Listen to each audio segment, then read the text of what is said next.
Well, welcome to the show, fellas. I'm here with Qual and Slink. We go over the weekend, and let's just get it out of the way and get it started right now. That G2 Fnatic game. There's a lot of interesting stuff that happened this weekend, but G2 Fnatic was what most people were looking forward to. It was, Caps going against his old team. Fnatic's on having a really rough early season right now. So Fnatic, they won on Saturday. They looked all right, but man, G2 really proved how far they are separated from the rest of that league. I know Fnatic's not playing well, but I mean this was an absolute stomp. They almost ended it before 20 minutes. Brox is the only one on their team who had any kills at all. But you had Reckless and Hylissang. I mean, Hylissang was inting down there. Perks and Mickey just went ballistic on them down in the bot lane. And the rest of the team, Blippo had, he had a rough matchup anyways, but they picked Ornn into Wonder and into Jace. The draft in and of itself wasn't very good. It was like an old comp kind of. Like they took an Ornn top and a Jinx bot into a Lucian Braum. They could have picked away Lucian Braum or stopped some of that. So I think what the conversation's coming down to is we all know that Caps and Dylan were much more important than they seemed. Caps is very easy to look at and just go, hey, that guy's really important. But I think Dylan in the background, who has moved to another team now, I haven't heard much. I've looked up some of the stuff of why he left, but there had to have been something going on there where he was upset about this stuff. Yeah, I think the overwhelming thing you see from this game is that even though maybe the draft wasn't so good, I still like the draft from Fnatic and what they were trying to do. I like Reckless on Sure. Jinx. Thresh is god tier support, so that's good for Hilly. Nemesis has been underperforming, so you put him on a super safe champ in Lissandra so he Mm-hmm. doesn't feed Zoe. That's perfect. Brock's on Lee Sin. You can't complain about No, that. not at all. And I mean, we've learned this season Bwipo's going to feed on whatever he plays on, so you might as well give him a It's true. tanky top like Ornn, right? So Right. they drafted well with an intent to win. I probably personally would have banned away the Lucian instead of a Silas ban, which is kind of a waste. Uh, Yes. you could ban away, I mean, Braum if you needed to instead of Gragas. I know Jankos has a pretty good Gragas. That was kind of their feeling, but I'd still rather go against that than Lucian Braum in those guys' hands. But anyway, the team, they didn't lose because they got out drafted. They lost because G2 is that much better than them. And that's kind Right. of a gut check moment there for Fnatic. They're not just kind of getting unlucky and mistiming stuff. They're just getting stomped by better teams, and it's going to be a rough split the rest of the way for Fnatic.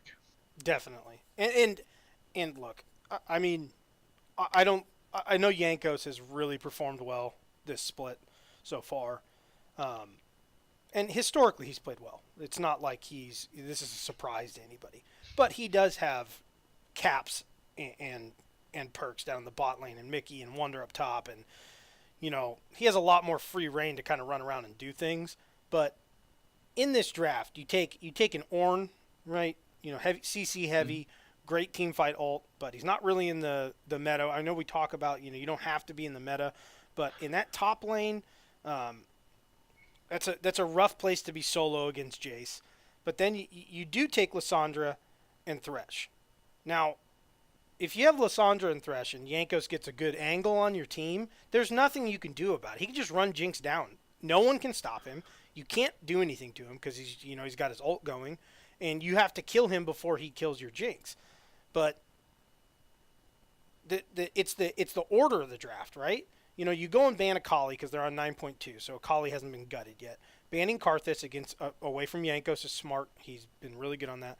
Silas is an odd pick, especially in Europe. He was picked 3 times this weekend in Europe. He lost all of his games, and none of them were even close. Licorice performed on him pretty well in NA, so we got to see, some of the stuff he can do, like the double ultimate in one of the fights, which kind of nuts. But G2 bans away Rakan, Urgot, and Cass. So they go, you're not going to get Urgot in the top lane, like we've talked about with Wibbo before. Teams that allow him to have him, why? It's one of the few champions he's performed well on, so just don't let him have him. And Rakan, and Cass. Can't give Caps Cass, or you don't want to give Nemesis something like that either. But the order of the draft, they grabbed Lucian Braum right away. So you didn't ban either of those things. You weren't going to pick it. So your plan was to go Jinx Thresh. I'm assuming. I'm assuming your plan had to have been to go Jinx Thresh into that. Yep. You can't play. You're not going to at a professional level with the games being slower and jungler pressure and being able all that good communication. You can't fight Lucian Braum down the bot lane as Jinx Thresh. You're going to lose that every single time.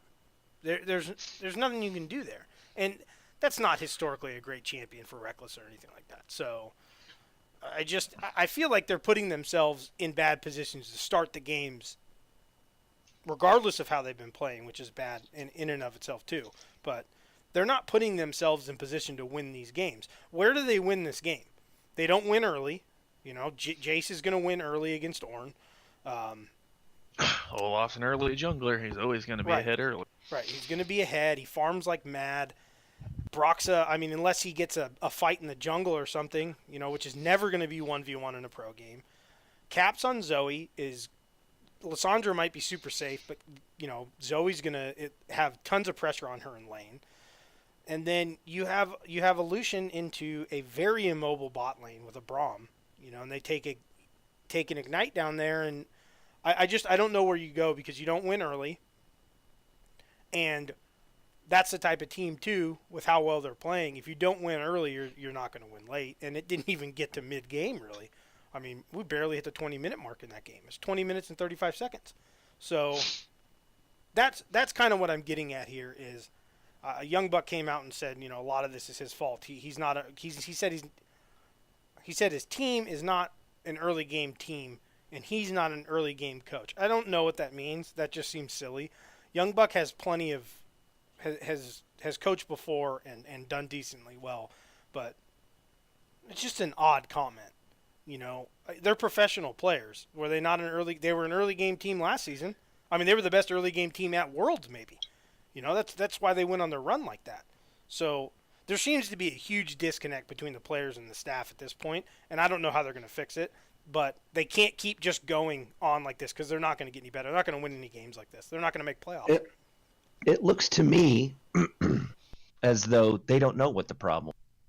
We could all tell pretty accurately what the problem. They can't admit that. They can't admit that Caps is such a huge deal and Reckless not that good. They can't admit that. But ultimately, I think that's the problem. Nemesis is not Caps, and Reckless is not half as good as he thinks, or his organization believes. Yeah, and that might be true. Perks is a really good player. He wasn't an 80 carry, but he's a really good player. So him moving positions, he's probably going to figure it out, right? But this has looked really bad in the bot lane. They've looked awful down there, Reckless and Hillsang, and they look. It's not even disconnected from the rest of the team. Broxa has been playing. It's hard to even say someone on that team's been playing well in some of these games, but Broxa's been playing pretty good. Broxa's still doing what Broxa does. He was 4-3, but a couple of the kills were kind of just at the end of bad fights or whatever. But they're just getting out-rotated. They're getting outplayed. And I agree with you. I think the Reckless thing is coming up now because he doesn't have cover from mid, right? He's the main focus of the team now. From the other teams. The other teams go, if we shut down Reckless, they can't win. They're not going to win through Broxa. They're not going to win through Whippo, and they're not going to win through Nemesis. So he's really struggling to try and carry these games. And then you put him on a Jinx with not that much protection. You might say that Lissandra and that stuff is that type of protection. Not against that. Not against Zoe. She hits you from a mile away. She doesn't care. You can have all the protection you want. And it makes it sound like I'm putting on Reckless now underperforming, but that's not where I'm going with that. It's just that I agree with you completely that without Caps being there to share the load or really take it all pretty much on himself, yeah, and the point you made earlier about the coach too, that can't be overstated because The coach last year would have never allowed. Right. Well, I don't think I can't make that assumption, but I would assume that he would never allow Perks. If I was coaching, I wouldn't allow Perks to play Lucian ever. Because he's played him too, because he was a mid laner. Yeah, because Lucian used to be a mid laner. Mm-hmm. If you're going to expose Perks, you have to put him on true AD carries. You have to ban the mage AD carries and Lucian and make him win on Kate or Trist or Ashe or, even Kai'Sa. I'd rather have him on Kai'Sa than Lucian. At least Kai'Sa Braum is beatable by Jinx Thresh. Lucian Braum isn't. You can't let Lucian through that draft. There's no way in hell I'd ever let Perks ever play Lucian. I'd give him any AD carry to play except for Lucian and Cassiopeia. That's it. And then they let him have him. It's just, you can't do that. It's a mistake by the coach 100%, unless he's not the one doing picks and bans, but he is. So. Well, he has to be at this point. Dylan's not there to do that stuff. I mean, as far as we know from the way they talked about all that stuff, Dylan was a huge part of that type of preparation. What are we going to draft? What are we going to draft into this? What are we going to ban? When are we going to draft this stuff? Which is becoming so important in these things, and it's something we've talked about many a times, is it's a lot of young guys coaching young guys, right? Ex-players that, they're not even in their 30s yet, and they're already turning around and trying to coach. And a lot of that stuff a lot of good coaches, a lot of their good coaching comes from obviously experience and being around the game or whatever they're doing, but it comes from life experience in general. Just having the calmness to, the history to look at something and go, this looks cool and it sounds like a lot of fun, but I need to be a little, I need to be a stick in the mud about this. And, we need something that is going to give us a chance to win. Now, we keep bringing up the G2 game. They had no chance of winning that game anyways, so I understand that, but it's how bad they got smashed in this game is a perfect example of how their season is going. I know it's against the best team in the league and probably one of the better teams in the world at this point, but they didn't look like they were even competitive. They looked like they were in different leagues. They were in different divisions. This was like a solo queue stomp where you try to forfeit at 15 minutes, they don't, and you end up losing at 20 minutes anyways. So that has to come down to, look, we know guys on your team have played at a high level before. So we know Reckless has played at a high level before. We know Broxa has played at a high level before.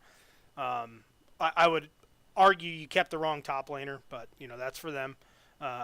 They had to replace Caps. He was leaving no matter what. So, he wanted to go somewhere else. He obviously must have saw the writing on the wall and stuff like that. He can say that he was leaving because it was it was a risky thing. I don't know how risky it is to go to G2. It's not like they were a bad team. So it seems more like Caps just wanted out of there. He just saw something he didn't like, and maybe this is it. Maybe this is what we're talking about here. The Worlds thing where, there was some complaining about like, we didn't get a lot of sleep. We didn't get a lot of this. Everyone's like that. This isn't any different. You're a professional. This is your job. And honestly, I don't think any of the teams feel bad for you. It's not like they didn't have to go through it either. So, I think it's coming down to that. Like, they need to make some decisions as an organization, but they need to get someone in there to corral this. They need to get someone in there to fix their infrastructure, before any of this is going to get better on the Rift for them.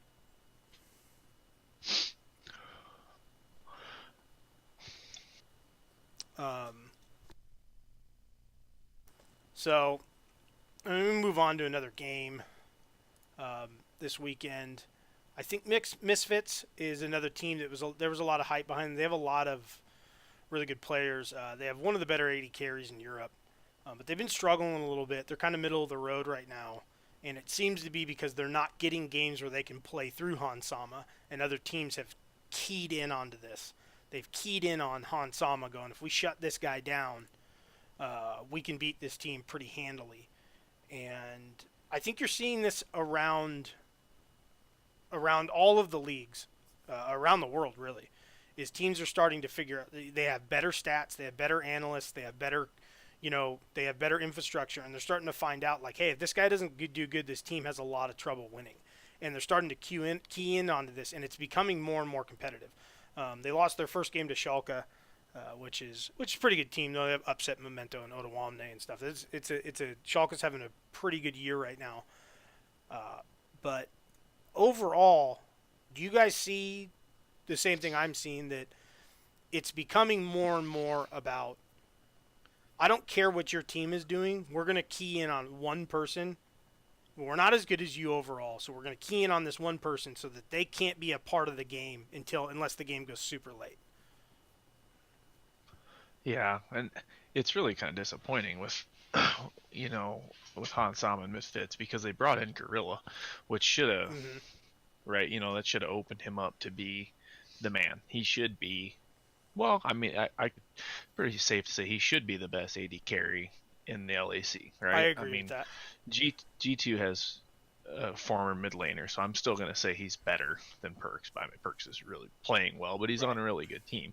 Reckless isn't as good as he was last year, or maybe ever was, whatever you want to say. But Hansan, he should be the number one AD carry in the LEC, and then they give him Gorilla, whose record speaks for himself. They should be popping off. That team should it should be flowing through the bot lane. They should focus on the bot lane. Their jungle picks for Maxwell should be jungle picks that are focused on getting the bot lane ahead, and it just hasn't worked. The Schalke game, that was a wash, 15-3. Right. It was a beatdown. Not close. And that was into a blitzcrank. I mean, no one saw that coming. No, they kind didn't. of trolled them. I was kind of pumped when it got picked, to be honest with you. Yeah, it's cool, but how do you let Akali through? I mean, what change? I'm all about rewriting the meta. As you know, I hate the meta, but I don't hate it enough to let someone play Akali, for crying out loud. You can't allow that. I mean, well, and you only had to ban her for one more weekend. She's gone next week, so yeah, exactly. One more weekend. A couple guys. Teams did that. We'll talk about them as we get to them. But some of these drafts and bans, it's just right. I'm not going to sit here and say I'm smarter than these professional coaches, but I question it sometimes that maybe I am, because seeing this, you had one team that ended up with Aatrox and Urgot on the same team. Sion was available, and they didn't pick him. Sion was not banned or picked, and they allowed the other team to get Aatrox and Urgot. I don't want to spoil it for anybody, but yeah, they won. I mean, Jesus. Yeah, you think? Pay attention to what's going on here. So that one's a little disappointing. I think Misfits will turn out okay. I still think they're. I think Forbidden's number 3? Are they number 3 in LEC? Maybe they might have dropped the. They went 0-2 this weekend, so I think they're down. Yeah, but I mean they'll finish. I think they're probably the third best team behind G2 and Schalke. I think they are. I think they're number 3. Yeah, they should be in there at least. I mean, Forbidden been playing really good. Forbidden has been. He's been just solid. I don't know what else to say, but besides that, he's just been. He's always been a good mid laner. It's not like this has surprised anybody, but he's really played well in some of these games where they have not as a team. Soaz has been kind of hot and cold top. The Silas pick obviously didn't work out. Didn't work out for anyone in EU this weekend. So maybe that's back to the drawing board. But Silas, the Silas thing brings me into kind of that talk about that stuff. It seems that this is a weird thing to say, but as the years are kind of going on now, it honestly seems like the coaching and the head coach, because there's the stage coach, the head coach now for a lot of teams. They have academy teams, they have analysts, they have people that are coming in and doing this stuff. It seems to be getting worse, and in the sense that it looks like people are trying to overcomplicate it right now. Like they're really, really trying to overcomplicate it. They're all trying to have the secret pocket pick, but they're going to ban this guy's secret pocket pick. And then Silas is a new champ, so we're going to pick this because it's really good, like when we played it against our academy team or in solo queue. But I don't know if anyone on your team has had enough time in that type of setting to play something like Silas into a Jace. I mean, maybe you can take Silas into an Aatrox or take it into another melee that you can fight or something. But to take it into Odoamne's Jace, I don't see how that's ever going to work out for you early. I mean, this isn't someone with 1 million mastery points on, Silas, or even 100,000. It's really got the intricacies of what he does, when his heal's best to use, when his stun. Where do I engage from? Whose ult am I going to steal? Do I hold this ult and try and get 2 ults in the next skirmish? Stuff like that.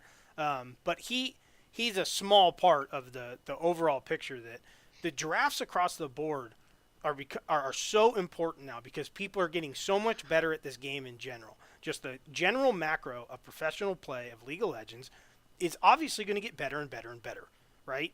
It's much harder for an individual to just hard carry a game, and that's partly because of the game, partly because of how the game is changing, but it's also partly because people are just in general better players. They're not face checking as much. They're not, their macro play is much better because they're used to doing this stuff. We're starting to get players who've been in the leagues for 5, 6, 7 years at this point. So these kind of picks where you're like, we're going to take this one guy and then we're going to stomp this lane, it doesn't happen very often anymore. And it doesn't seem like they're adjusting to it. And the teams that are just playing solid kind of League of Legends are winning, but at the end of the day, maybe their players are just better, like G2.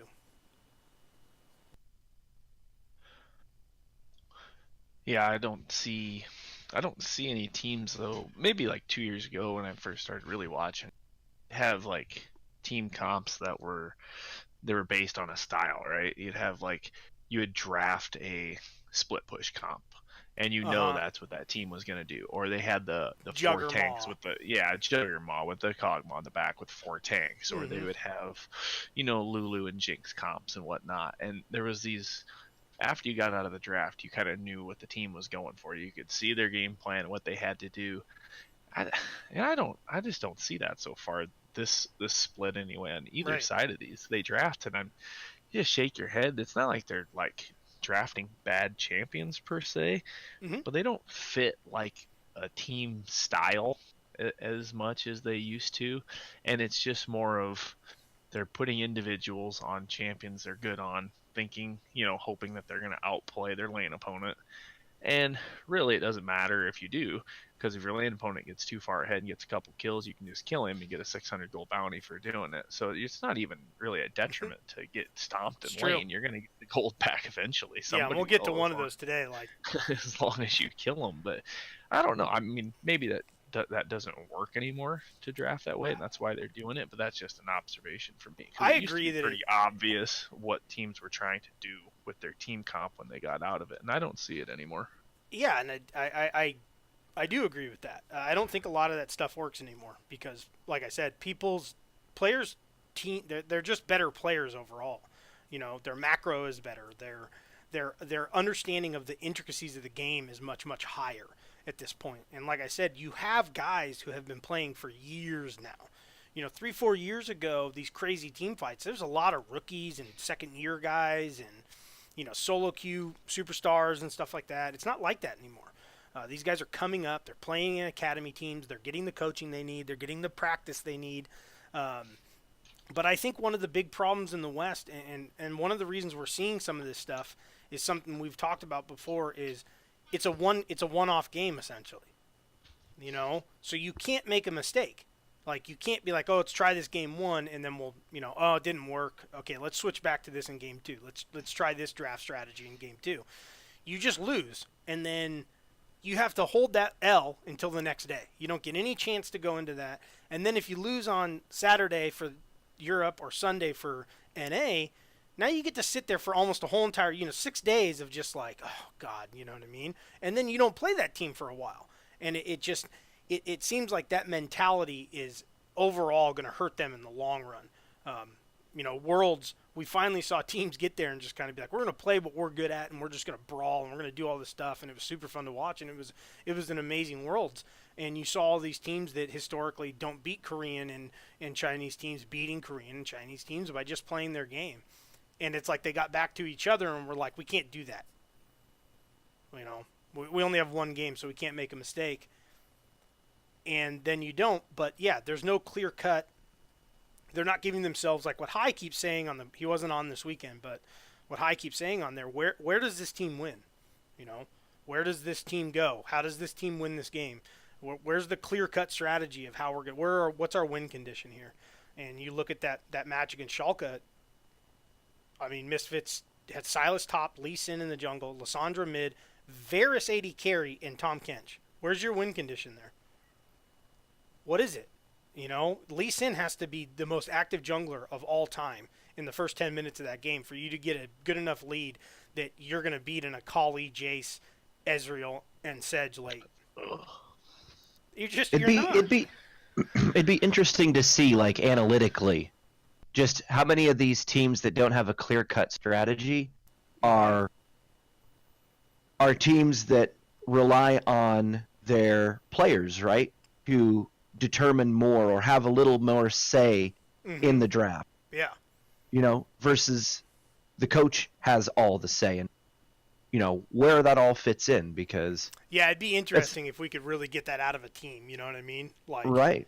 That'd be really interesting. Actually, I don't know if we could ever find that stuff. They seem to be pretty guarded about those things. You know, it'd be really interesting to hear a Prawley explain that. You know, how much say does his team have in that stuff? I'd love to hear, you know, an actual answer from Young Buck, like, of what's going on, and not just I'm not an early game coach and my team's not an early game team. We have to fix that. That's not a real problem. I mean, I know you're just trying to placate people because they want answers. Because Fnatic's Fnatic's arguably the biggest team in the West, if not arguably. You know, them and TSM. So I'm sure there's a ton of pressure on those guys. I'm sure there's a ton of pressure on Young Buck and that organization, because if they fall off completely, wow. I mean, that could kill their standing, you know, and I don't think G2's too far behind them in popularity. And if G2 you just go smashing through spring and summer split, and Fnatic does nothing, I mean, they're 2-6 at this point. You know, where do you go? You got, like we talked about, you have 10 games left now. That's scary. That's really scary. I mean, and they started a week before NA, so, you know, what can you fix in that amount of time? How's their academy team? We don't know anything about that stuff either. That would be interesting to hear about. But I think you're right, Qual. It'd be really interesting to get some players or some coaches to answer some of those type of questions, you know, and maybe at some point some of them will, to an Ovally or, you know, to somebody. I feel like it would be hard to get that out of them, to admit that stuff at least. Because I don't think a lot of them know what they're doing. I really don't. They're young. It's a complicated environment. You're essentially professional sports, but don't want to pretend like you're professional sports. But they don't have the infrastructure like a professional organization does. That's one of the things that, you know, is always going to be interesting in that fact. You know, where's the infrastructure? Who's building this infrastructure? Maybe bring some of these people in, especially if you're like a Golden Guardians or something like that. I mean, you have a professional team backing you up. Bring some of their people in. They don't need to know anything about League of Legends to set up an infrastructure for your academy teams and stuff. And maybe they have, and they're just not talking about that stuff. But usually organizations would talk about that stuff. It's good press. It's good PR, you know, to talk about how they're doing that stuff and how they're helping their younger players. And but I don't know where Fnatic goes from here. They have to make some. They got to try something. They got to make some changes. Honestly, there's nowhere to go for them but up. Right? I mean, yeah, that's a good point. I mean, it's definitely true, you know. So, but as far as the LEC goes, Vitality's still Vitality. They're not going to change much. Rogue is really struggling. SK's in the mix of it. Splice is in the mix.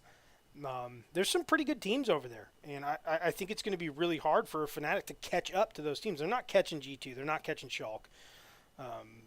But even those other three teams I just mentioned, and even a Misfits, who's kind of like in that middle road. They started out really good, then they've been kind of down. You know, you can't expect those teams to go 5-5 over their next 10 games. So,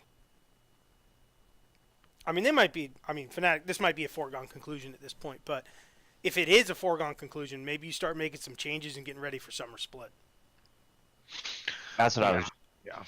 Well, next week's make it or break it for them. They play Splice and SK. You know, two teams right in the middle, or two teams they have to beat. Have to start moving up. If they come in next week and go to barbecue against those two teams, you might as well just toss the whole lineup and just bring in the academy team and see if they're any better, because 2 and Q. That'd be 2-8 to start the split. That's not I mean, you can blame whoever you want, but Right. you would expect some sort of coaching change. Maybe see someone else in the mid lane. Not to put too much blame on Nemesis, but Nah, he's maybe a young kid. somebody else. Hilly's been no superstar so far. Hilly's I been mean, bad. you already invested in Bwipo. They're not going to sit him, even though they probably should. So yeah, I mean, not assume. Hopefully, I mean, it'd be better for the sport. It'd be better for LEC if they go 2-0 next week and get a little hype behind them. And even though I'm not a big fan of theirs myself, they need to be relevant. Oh, you know, 100%. They're like the Patriots or the Yankees. Yeah. People like to hate them, but you don't need them going 0-10 or something. No. That's just No, it's good for your league. You know, I'm not a TSM fan or a Fnatic fan, but both of those teams you want to be decent as a fan of the as a fan of the LCS and league in general. I don't necessarily root for those teams like what I just said, but you know that's a great point. You want those teams to be good because they bring fans, they bring more people, they bring more viewership, they bring more, everything. And at the end of the day, they bring more money in. They bring that's the point of it. That's what's going to build. That's what's going to build this process, and it's just getting bigger. I mean, this Worlds was amazing for this, but yeah, the SKTs, the RNGs, and now IG in China. You want RNG's not, they're JDG right now. Change their name, but you need those teams to be good. You want those teams to be good, because they are going to bring the fans. And G2's holding up their end of the bargain, that's for sure, because they're obviously pretty close to as big as Fnatic. Very similar to our TSMC9 or TSMCLG from before. But yeah, I mean, I agree. I think the European scene is definitely hoping Fnatic comes and goes 2-0 next week and starts a little run here.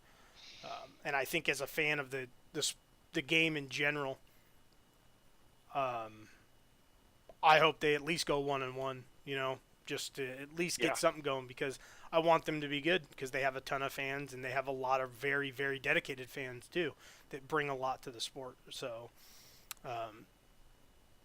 EU is going to be interesting. G2's running away with it. They're pretty much gone at this point. You might as well just put them in that one seed.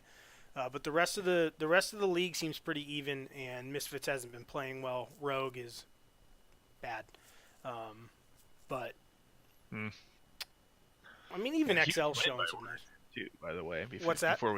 Before we leave LEC, just a huge win by Origin yesterday. Yeah. With the Kalista Alistar. You can nerf her all you want. You give her Alistar bot lane, you got yourself a good start to a victory. So we don't have to discuss the game in depth, but I wanted to throw that out. That was a huge win for that organization to beat a really, really good Schalke team. I'd like to talk about it now that we brought it up, because I didn't want to get to it, because it's a team with a lot of eyes on them, right? Because it's Deficio, and there was a big to-do about it when he was leaving the broadcast. For the most part, he's still on there sometimes, but leaving the broadcast. But they put together a pretty good team. I don't know a ton about Patrick, but he's clearly a very good AD carry. But Nuke Duck has looked fantastic so far. Cold has been really, really good. People know him as what's his name? Trashy. Yeah, Trashy. Thank you. Alfari's top, who's been solid, and EU Mithy, as they like to say, has been really good. But I think that game is a perfect example of what we were talking about, where Fnatic was trying with the Jinx, for instance, right? And there's been some other things where people are trying things that aren't necessarily in the meta, right? Nuke Duck took Yasuo mid. We've seen Kennen play top enough now, especially now that the Aftershock thing has gotten the cat's out of the bag now this week. People have seen it. I'm a little upset about that. People finding out about that. I don't really, as much as I love Kennen, I don't. Aftershock Kennen is, especially mid lane, is a really disgusting thing. And but anyways, they got the Yasuo, they got the Alistar, so we got some knockups there, and then you bring in Kalista, who hasn't really been in the meta, but like you said, now with an Alistar of Sejuani, a Yasuo that can get in there and stun people for another amount of time and do damage while it's going on. I mean, by the time you land from even an Alistar just, headbutt, right? Just an Alistar headbutt pop up, and then Yasuo takes that ult, by the time you land, you have 30 spears in you. I mean, that's the end of your day, So that's it was an interesting pick, and I'd love to see Callista come back. I know there's a lot of balancing problems with her, which we've talked about over the years. But yeah, they smashed Schalke. I mean, they smashed them. It wasn't even close. What was the final score? Like 15-2 or something? 13-2. Yeah, 13-2. They were up by at least. I don't know if they hit 10K because they were mentioning it on the broadcast, but I mean they pretty much smashed them. They were up 11-2 in towers, 4-0 in dragons, and they took the only Baron. I don't know what the goal lead was, but I know it was quite large. It wasn't 10K actually, but the bounty system, their 2 kills were probably 1,000 gold. So yep, there you go. But the 2 kills were on Pike down in the bot lane, your support. So, but yeah, I upset Nabadage looked confused this game. I think it was a great draft by OG. It was a great draft by them, and I think it really Memento was just.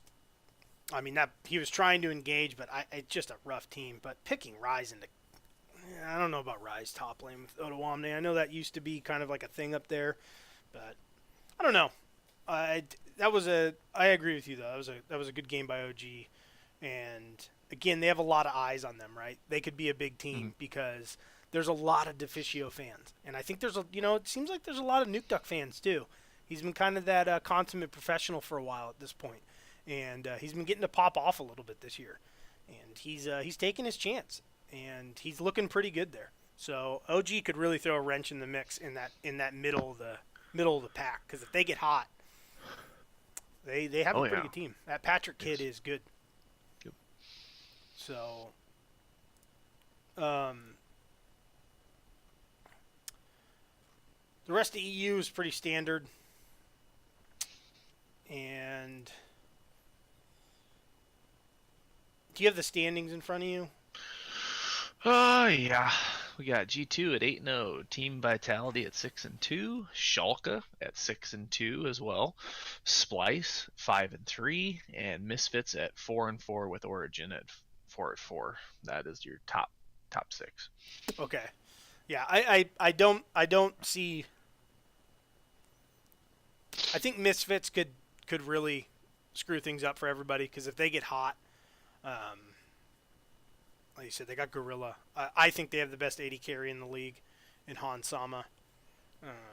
But, solo queue Draven main, just saying. Mm-hmm.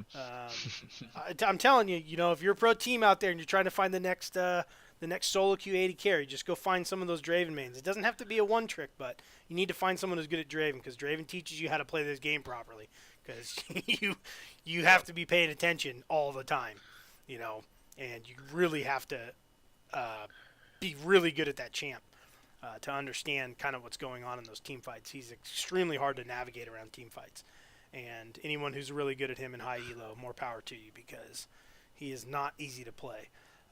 But they'll never let Han Sama play that. He's Draven's banned 100% of the time pretty much against him. He gets him every once in a while, but Draven's been banned kind of a lot this year. There's been a couple guys, but that's something we've talked about before though. A lot of these up-and-coming AD carries or young AD carries, rookie AD carries, were Draven monsters in solo queue. The guy who's considered maybe the best AD carry in the world right now, Jackie Love, was another one. He was a Draven Lucian, kind of two-trick down in that bot lane. That guy's Draven is insane. And you see this from a lot of these up-and-coming AD carries, and it seems like there is a correlation to it, right? What is Draven teaching these? I mean, they're obviously talented AD carries just in general, but they stick on something like Draven. Draven's teaching, you got to, you manage your axes, manage your mana. Laning is, you're very aggressive in lane. You need to press because you need to win early. You can't. He's not the greatest late game AD carry in the world because of his mechanics and how they work. Do you guys think there is something? Because I definitely do, obviously. I definitely do think there is something to it. These guys who are really good at Draven in Challenger and stuff like that, As long as they can play other AD carries and they're not, but it seems like guys who are really good at that type of champion seem to be doing well when they do go pro and they start to learn other champs and expand out, because they know Draven's going to be banned against them all the time. But it seems like it's teaching them a different level of mechanics maybe and team fighting, positioning than other people. Yeah, he's really hard to play. I mean, I think that's probably the baseline of it. You can get Right. in depth with it, but at the very base of it, he's really hard to play. So if you get good at him, that just means you're good at League. It's a correlation there. He's very difficult to manage those axes, to avoid CC while also trying to pick up axes.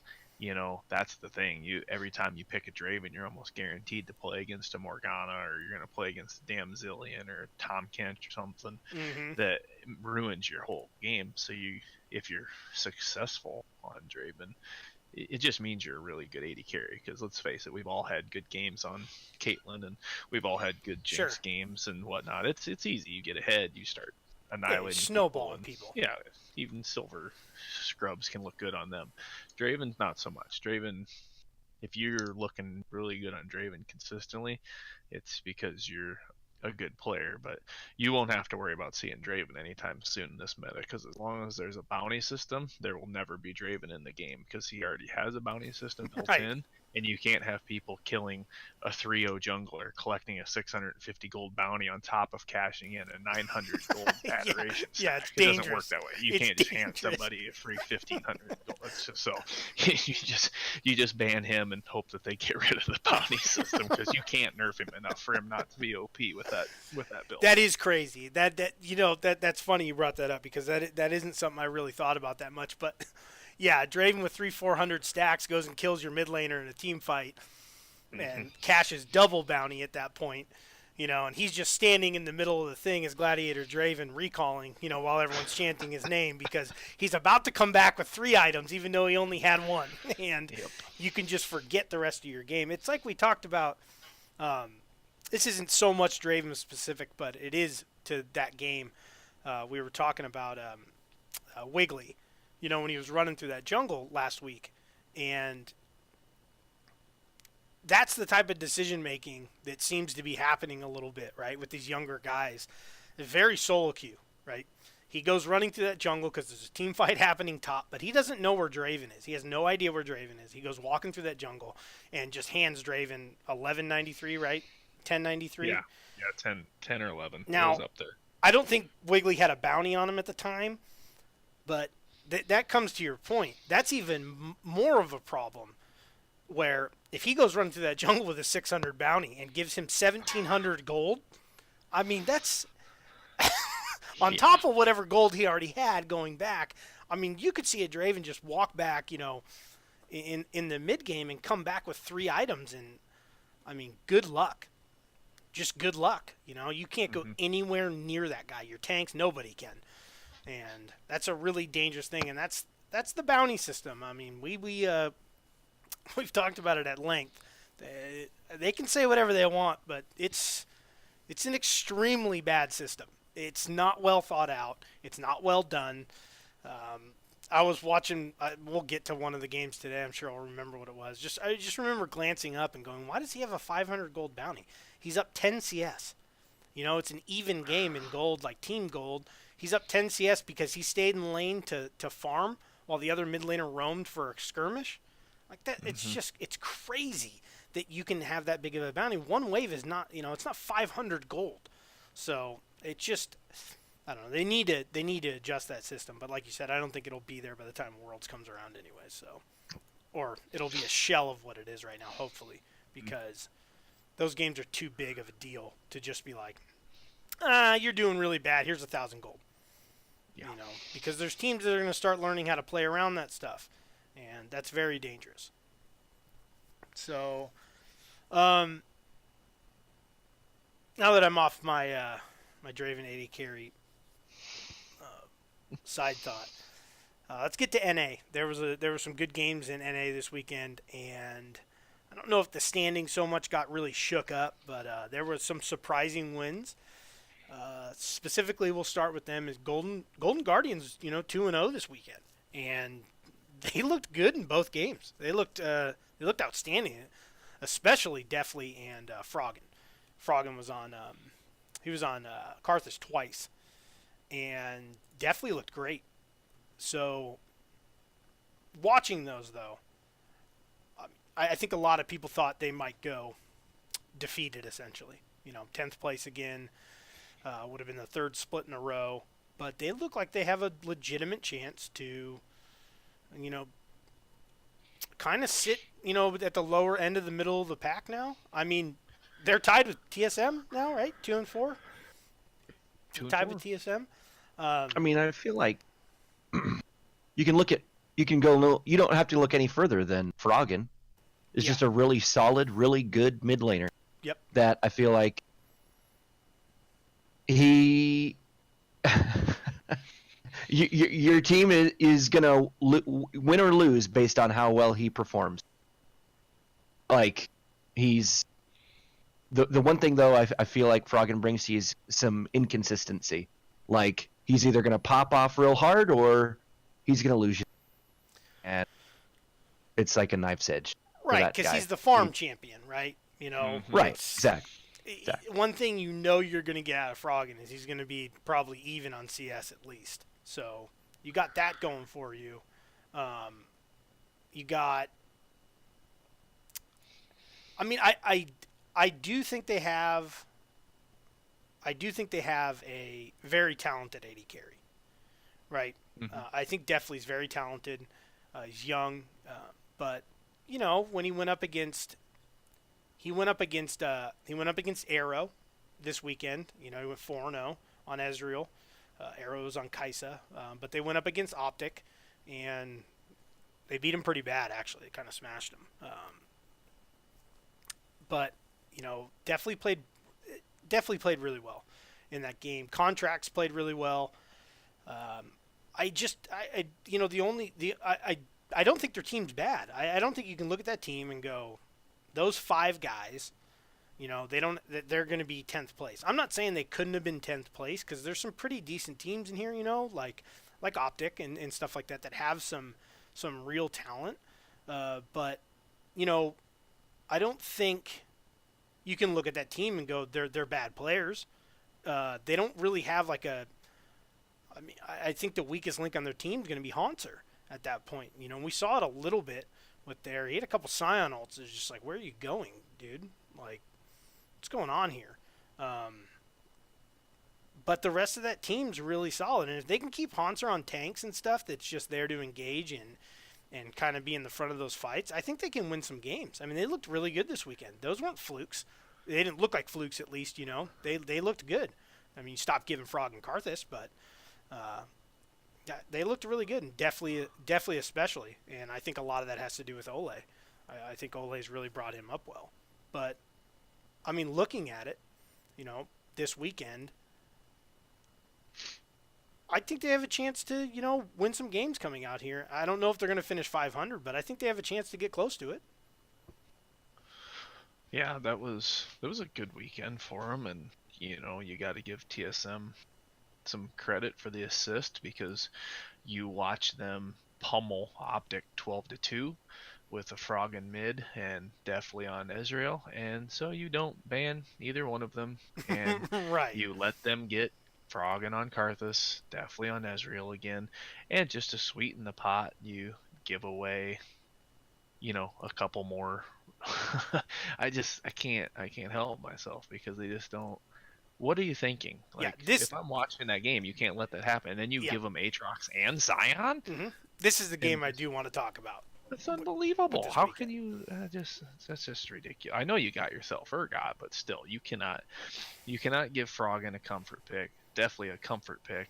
Contract's a broken Aatrox, and then Haunter a comfort pick.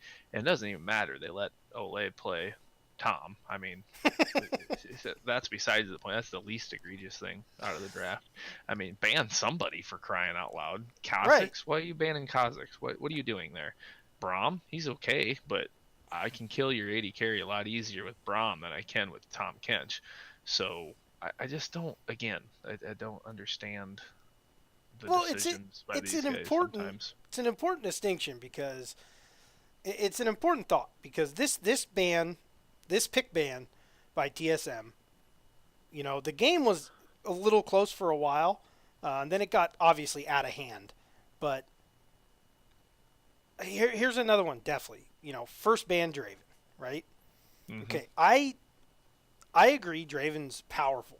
Right? There's a lot of stuff Draven can do, but there are so many counter picks in pro play to something like Draven, right? There are tons of things. You let them first rotation Draven. So if you ban Draven first, right? You ban Draven first, so now you take that off the board for them. Like, they're not going to take Draven, blah, blah, blah. So they take Scion and Aatrox because you didn't ban them. You ban Nocturne away, which is, I think, a good ban. Jace, though?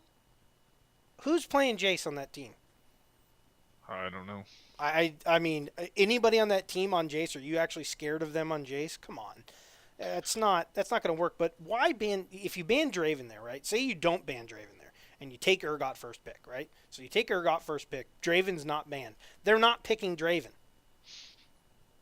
No. They're not taking Draven over Scion and Aatrox in that situation. So you can ban one of them and leave Draven alone. If they want to take Draven in their first rotation, now you have 4 more picks to just completely counter that if you really want to. So I agree with you. I don't know. It just seems it's just completely illogical. Like you said it before. We're not coaches. We're not anything. But I think anybody can look at that and go, why? You can't. Two of the 3 power picks right now, Urgot, Scion, and Aatrox, you're letting go to one team, and then you let another super powerful pick right now in Karthus with Dark Harvest go into the mid lane on Froggen, who's going to play safe and going to farm, going to know what he's going to do, and then you give Deathly Ezreal again. He's already proven, the game right before that was Haunter was on Scion, okay? So they had a great game. Haunter was on Scion against Optic. So you ban Nocturne because that's what Contracts was on.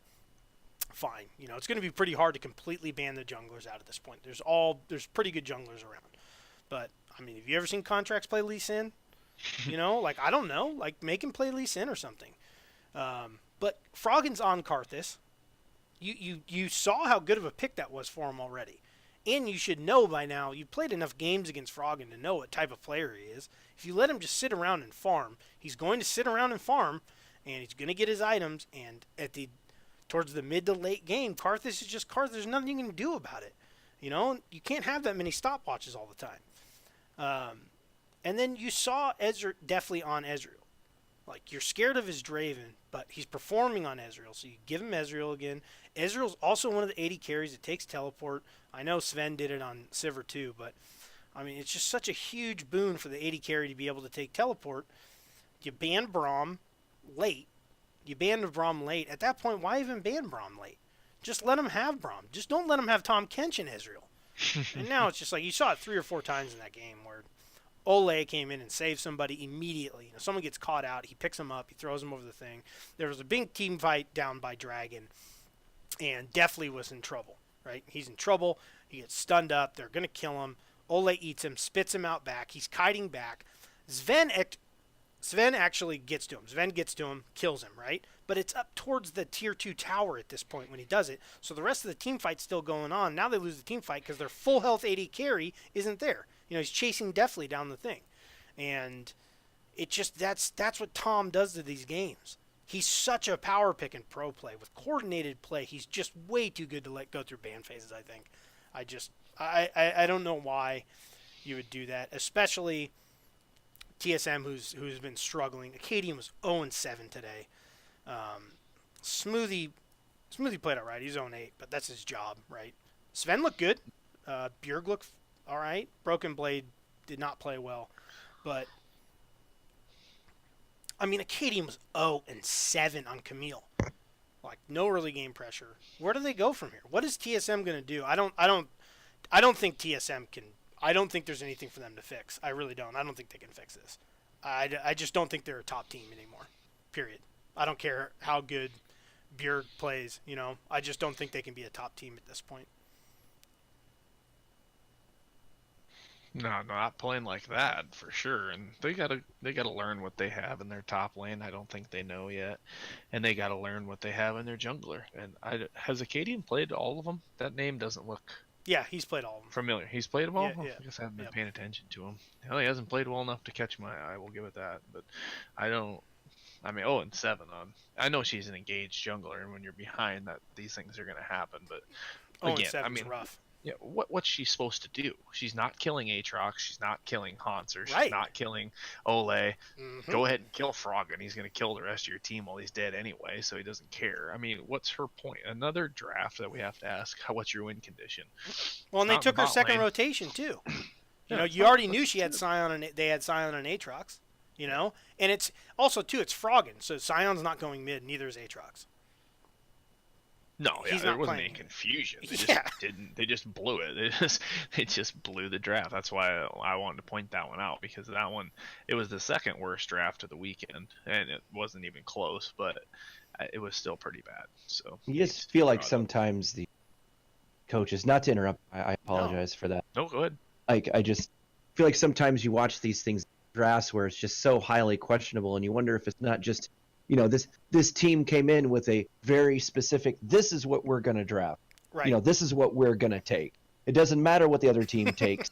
We're Yeah. coming in with what our game plan is, and we're just going to make it work. Let's Mhm. go.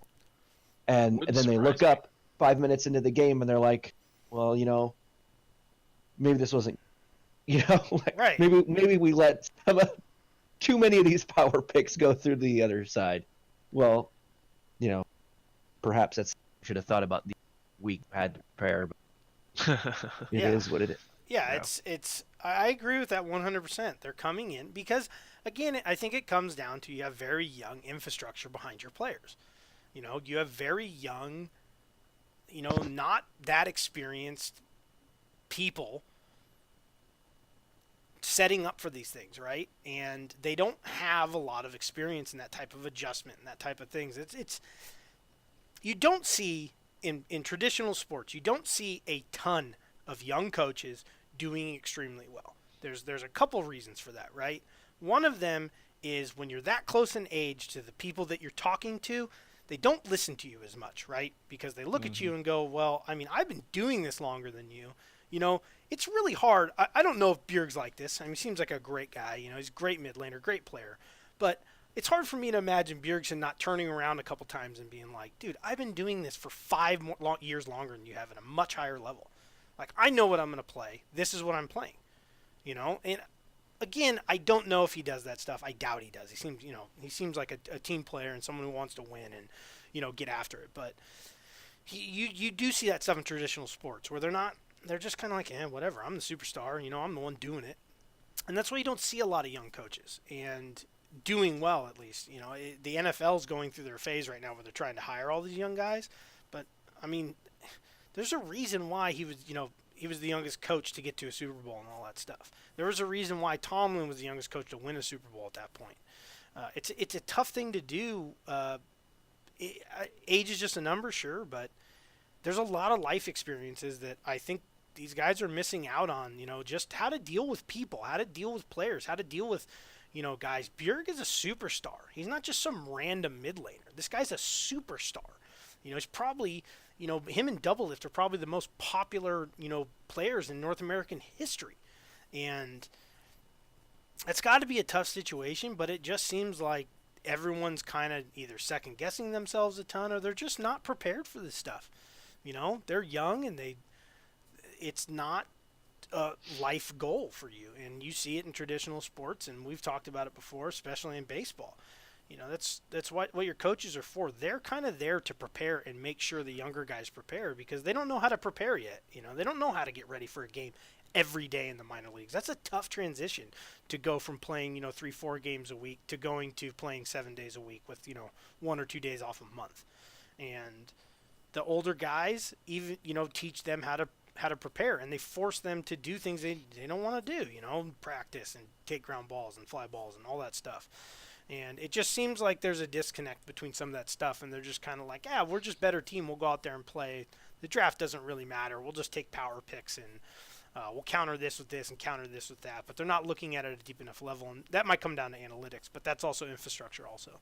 So Yeah, we don't know enough. That's the one problem is we don't have all the info these teams and these players on what they're capable of. mm-hmm. We can look at it and criticize all we want, but maybe Acadian can't play anything else, and they had to pick Camille there. True. Who knows? I don't know him as a player. He's pretty new. Maybe there wasn't anything else out there, and maybe Broken Blades. One thing I do want to say is we've seen already this far in the season. It's a top lane meta. That's where all meta picks are right now. It's your 3 big meta picks. The teams that don't have like really strong carry top laners are finding it very hard to win. So, so you look at that team, their big power pick was Urgot on Broken Blade. Mm-hmm. Well, he didn't play well, and so they got destroyed because it's like having a first round draft pick and putting it on a crappy team like Cleveland did for a decade. It doesn't matter. You got the best pick if your player isn't any good, it ain't gonna help, and that's what's happening.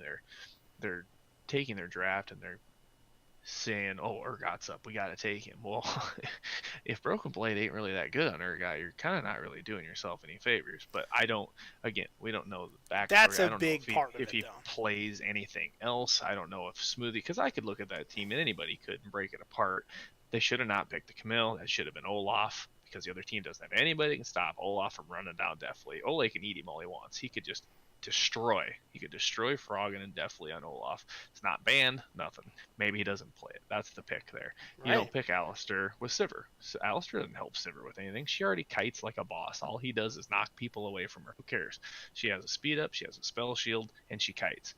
She has a passive speed up. Yeah, and she has a passive speed up. She's great. She doesn't need Alistair. So maybe Smoothie doesn't play anything else. I don't know, but you should have put her. Smoothie definitely plays other things. Yeah, I mean, he could have put him. That's the perfect time for a healing, especially if you're going to play Sivir with teleport. Give him the karma. Give him something like that where they can get aggressive, poke the shit out of the Tom Kent. Karma would have been interesting in that team. It would have been a great pick for that team. You put Olaf in the jungle and give him a karma, and you can just swarm that team before they can do anything. And, get Froggen down as fast as you can. Force him to ult before everyone's low. Maybe he doesn't get Dark Harvest procs, things like that. Yeah. Something that can fight Aatrox in the jungle maybe a little bit, anything. But, I mean, you can't – yeah, I want to go back to your first point about this because I think it's something that is really interesting because just because Urgot, like you said, is a really great pick, it doesn't mean it's really great on your top laner, right? And we've seen this for years in this thing. They are picking by the champions only. And a lot of teams that did really well, especially at Worlds this last year, but just in general around the world, they pick by what their players are good at. The Shy, for instance, they'll still put him on, Fiora and Riven and stuff and be like, you know what, just go ham. Because he's better at those champs than putting him on Sion or Urgot. He's so good at anything, it doesn't matter. But, I mean, why not start trying that stuff? Because it seems to work for other teams outside of the West, and it's an odd mentality. You might sign some of these players because they're really good in solo queue on like 2 or 3 champs, and I know you have to have a bigger pool than that. It comes down to that. It's one of the reasons why Faker's been so good for so long is he can play so many things. What do you do against him? You know what I mean? You can't really ban the guy out. So, but. I mean, maybe start putting these guys on things they are comfortable with, they're good with, and see how it goes. Because I got to be honest, I agree with you. Broken Blade has not looked comfortable at all on Urgot. He's not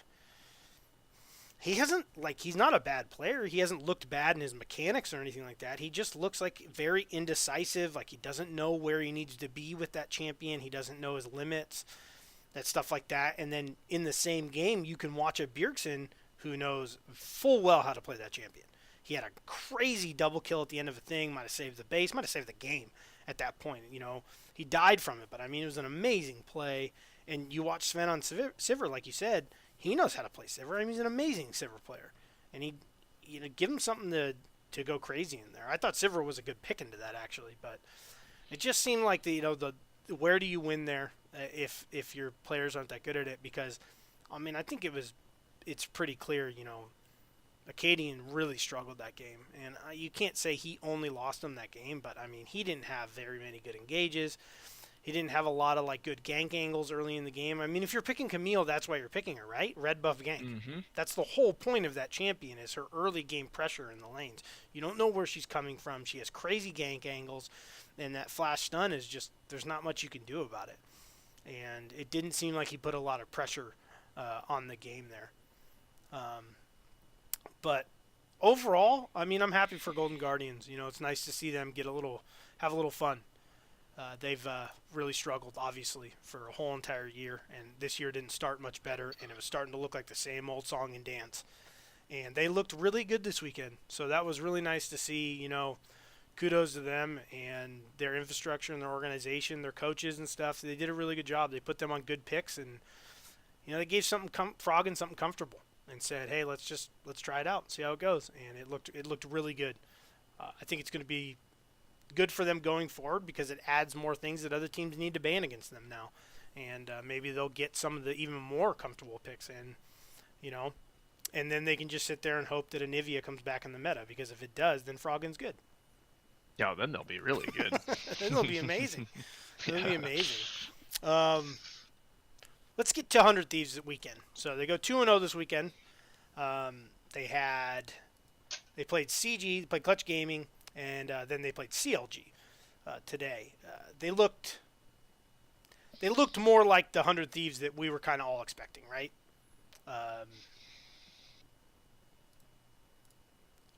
Bang got to be Bang this weekend, and Someday decided he was tired of everybody saying he's underperforming right now, because he absolutely smashed this weekend.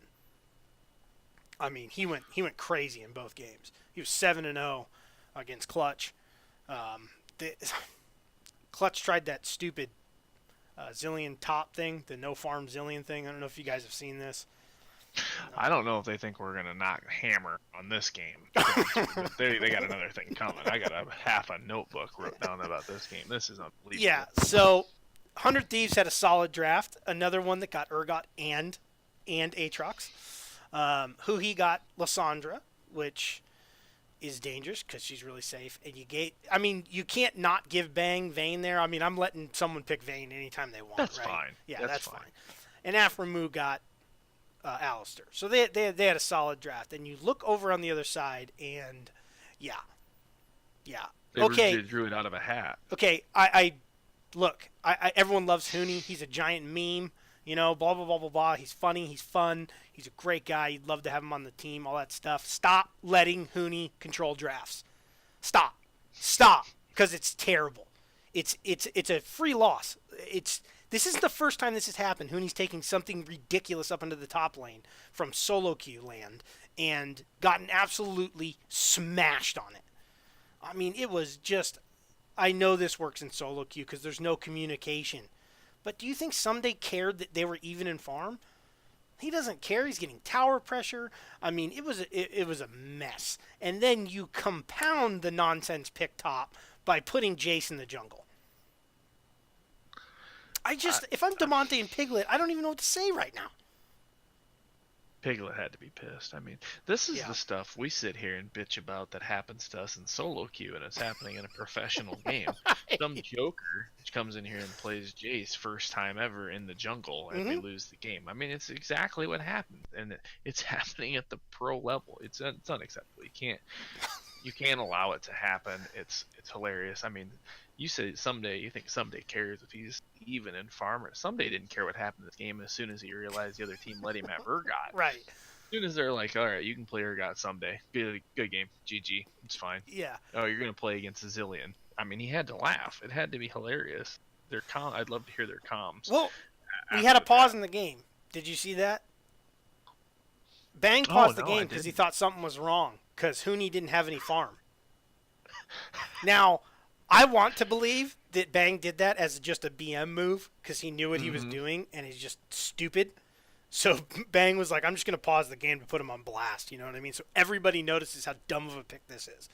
He probably didn't, but apparently he paused the game because he was like, hey, I can't see Zillion's farm. Because you don't farm because you just hit the other laner. And he did get a lot of gold from it early. Like it was, it made a lot of sense. And then the game actually had to get played, so everybody figured out how dumb this was. So, and then they remembered they had Jace in the jungle. Right.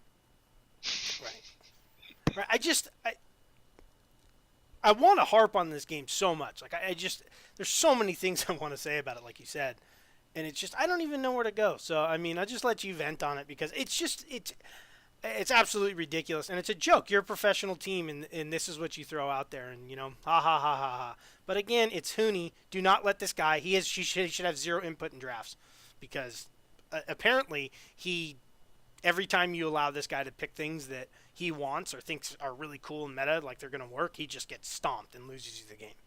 Because this was a joke. This game was an absolute joke. It was stupid. It was stupid, and the dumbest part is this whole no farm spell thieves thing. Really, right. It helps if you pick it into a freaking melee champ, not Urgot. I mean, it's designed to punish your scions and your orange and stuff, so you can just sit there and auto attack them for free gold the whole time because they can't do anything about it. Mm-hmm. It's not designed to hurt Urgot. You can't hurt Urgot. He's God tier.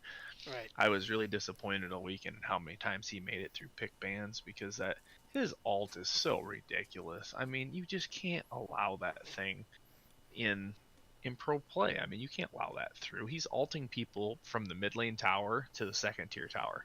That's how far his ult works, as long as they're low enough health. I mean, it was unbelievable how many times I saw that this weekend. Yeah. It's just, you can't let that champion through. He doesn't have any good counter picks, and any of the good counter picks he has, no one's good enough to play to, make him look bad. It's just, I know he's not undefeated, but if he's in the hands of really good top laners, he's almost impossible to beat.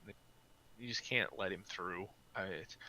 It's just too risky. If you're not first pick, you can't let him through. That's just the way it is, and you can't counter him with no farm, Hooney, Zillion, spell thieves. Yeah, that's the biggest problem. I mean, that's the biggest problem there because this wasn't Urgot got picked first, right? Urgot got picked first, and their first rotation of picks was Jace Ezreal, right? So we're all like, oh, okay, Jace Urgot, you know what I mean? Hooney's a good player, so he'll be able to pretty good first round of the pick. So you're sitting there, but they take Aatrox and Alistar. So now they have 2 power picks. And then you go with Zoe. So now we still don't know. Good pick, good mid laner. Braum. Right? So their team looks pretty solid, and you're sitting there. You had the full pick. Like, you knew what was going on here. So this wasn't like we're going to pick this early and try and trick them into this thing. They tried to trick them into something, and 100 Thieves is like, whatever, we're just going to pick power picks right here and deal with it. And then you last pick Zillion, and as soon as he picked it, everyone's like, yeah, this is awesome. No, it's not. No, it's stupid. No, it's not. It's not. It's not. They left Scion up. 100 Thieves didn't care. They didn't even ban away Scion. They're just allowing it to happen. And right. You still don't take it. Like, that's a big no-no by 100 Thieves once they got those power picks. Why don't you ban? Because Hooney doesn't want to play it. I'm telling you. I don't need to know that guy to know what's going on. I've seen years of it now. He doesn't want to play that. He wants to play Zillion, and he's playing someday. He's gonna pull out this pocket pick. It's like his Lucian top nonsense. You know what I mean? Like, get out of here. If you're the coach, that comes down to that thing, though. This is a coach who probably doesn't feel like they have that type of authority, and maybe the organization hasn't given them that type of authority, But that's where you need someone who's standing behind there like, no, if you pick that, you're not playing next week. Like, do not pick that. You look down at Vulcan and go, do not pick that. You're not picking that. You're picking Scion or Jace is going top and we're picking a jungler. You know what I mean? Like, you need someone to be in charge of this stuff. You are not playing best of threes. This isn't Korea or China. Okay? Yep. You need to win. Every game is like a game 7 or a game 5. You have to be on point every game. There are no weeks where you can just be like, oh, let's try this out and see how it works. Especially against a team like 100 Thieves. That's another problem with it. is you're using it into a team who's supposed to be good, started out bad, but they're going to be decent. Like, they have a good team. They have Someday, they have Bang, they have Hui, Aframu, Anda. I mean, they have a good team. And you just got exposed. But, I mean, if you're the organization, if you own that organization, heads are rolling if I own that organization on Monday. You know what I mean? Like, that's not happening. It's not. Like, I don't know. Like I said, that even happened on Saturday. Again, like, if I'm in charge of that thing, like, I don't know who the Academy top laner is, but he'd have been starting Sunday. Care. That's for sure. He'd have been starting on Sunday, and so would the Academy jungler. And I would have brought up the Academy coach too, and been like, you know what, you go deal with this stuff. You guys can chill over here for a little bit because you just cost us a game for no reason on a team that wasn't playing bad. No, they were exciting, and you can't try crap like that and then double it up with I mean, at least you pick a real jungler, like you said. I mean, right? You want to try this Zillion thing? I guess it's your team. Do whatever you want, but pick a real jungler. I mean, you can't do 2 troll picks in one game. You get reported for that shit. Like, they should have been banned. That's double troll on the same team in a professional game. It's unbelievable. Right. Yeah, it was ridiculous. It was absolutely ridiculous. And again, though, you need to do something about that as an organization. You can't allow that. Mm-hmm. It's people. It's Hooney's not. This isn't some superstar. He's not. He's not Bjergsen. He's not Faker. He's not Caps. He's not, one of these guys. Not Double Lift. When they do something like that, you have to sit him down and talk to him. Yeah, he's popular because he's funny and he seems like a really good dude and he's always having a good time. But you can go have a good time in solo queuing on your stream. Like, this is a professional game. Mm-hmm. I mean, you can't allow that. You have to do something about it. Otherwise, they're just going to keep walking all over you and pick stuff like this and laugh and have a good time. Because that's a joke. That draft's a joke. If you're Riot, you should have said something about it. Like, look, dude, I don't have time for this. Mm-hmm. I mean, that was a joke. But on the other end of it, 100 Thieves goes 2-0 this weekend. They went up against CLG today. It was a fairly close game for most of it. It was a decent game. Power of Evil played really well on Victor mid. It was a close game. 100 Thieves just kind of... They always seemed like they were in control of it, if that makes any sense. Like the gold disparity got crazy at the end. But they always seemed like they were in control of the game. Someday was just in complete control of the game. And he had just an amazing team fight. After they took Baron, they were running from CLG. CLG was running him down. They somehow turned this fight around with some amazing play from Bang. Someday coming back in without Zult. But the whole team played it perfectly. Anda had an amazing play on Camille where he trapped and then stopwatched, and then he still got back in the fight because it started to get in chaos after that. 100 Thieves looked like what we kind of expected 100 Thieves to look like, especially in that game. Even though it didn't look like a total stomp, I think they were up like 15k gold at the end of the game. So they looked really good, and Bang looked ridiculous on Ezreal. I mean, he tore that game apart.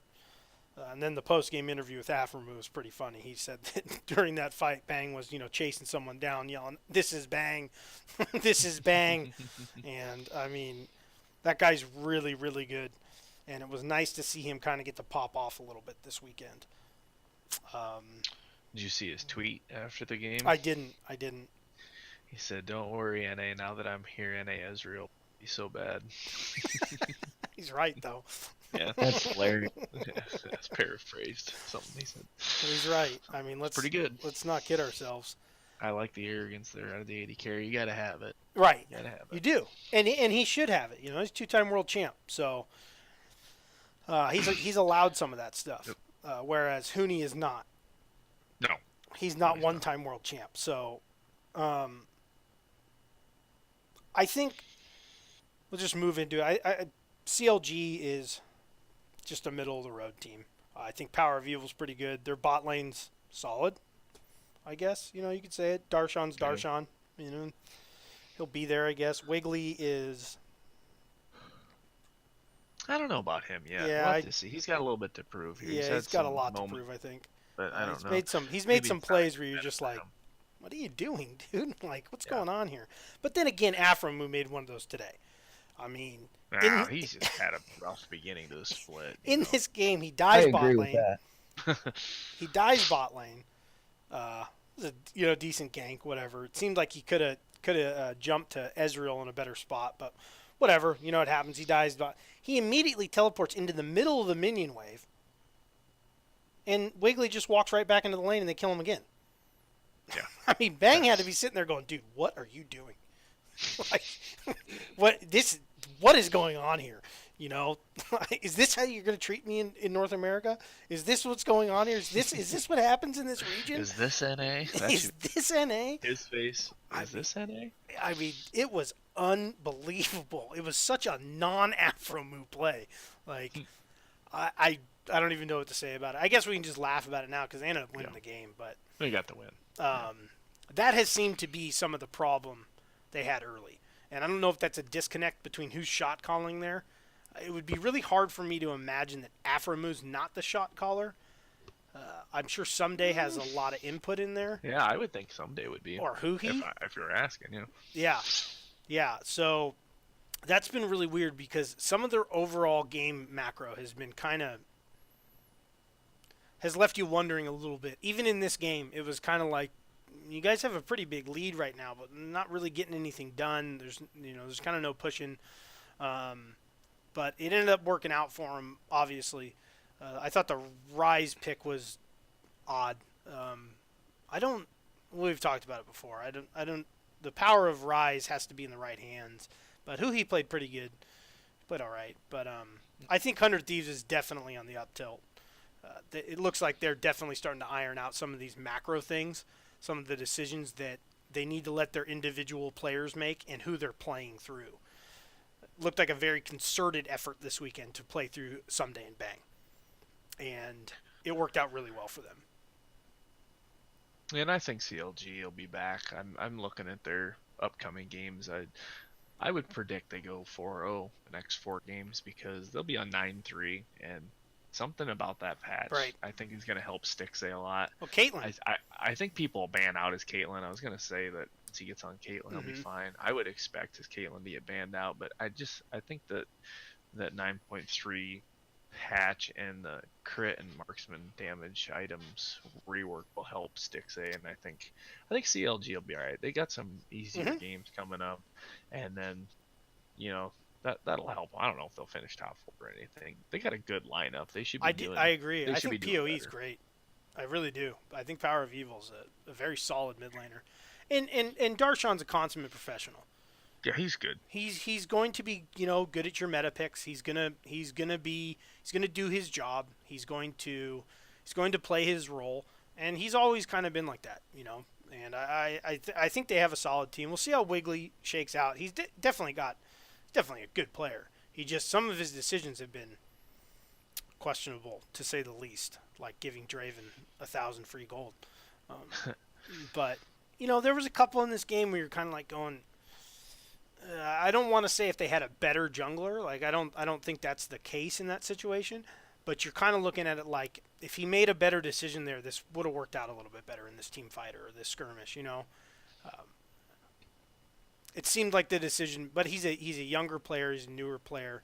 He's probably a little bit tentative about what he's going to do, where he's going to go. He's probably waiting for a lot of calls. You see a lot of young players in a lot of different sports and stuff do the same type of thing. They're very tentative. They know they have the ability to do it, and they just kind of got to get to that point where they just do it. Just make the decisions, and good or bad, it's the only way you're going to learn. So the big game this weekend, I think a lot of people were looking at was Liquid and Optic. I know I was. I know Team Liquid and Fly was a closer game, I guess. Yeah, likewise, because Fly was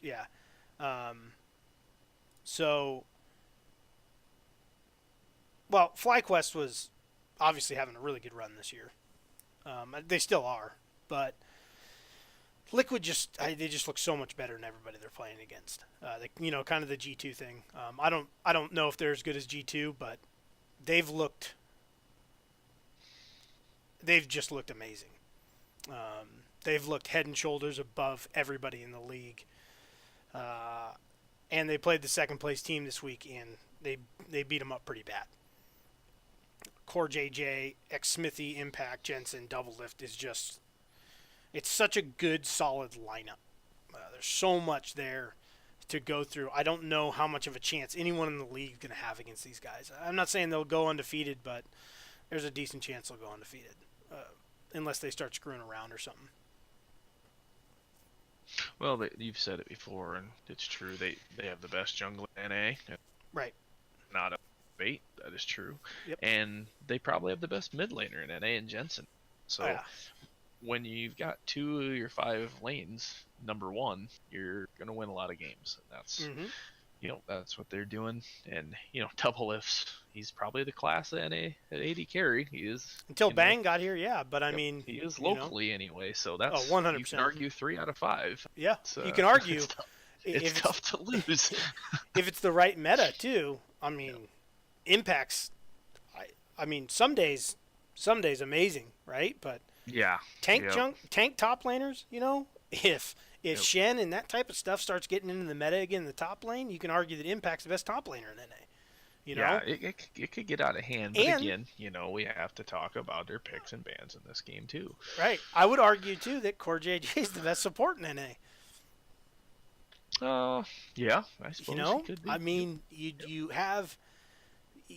could argue that.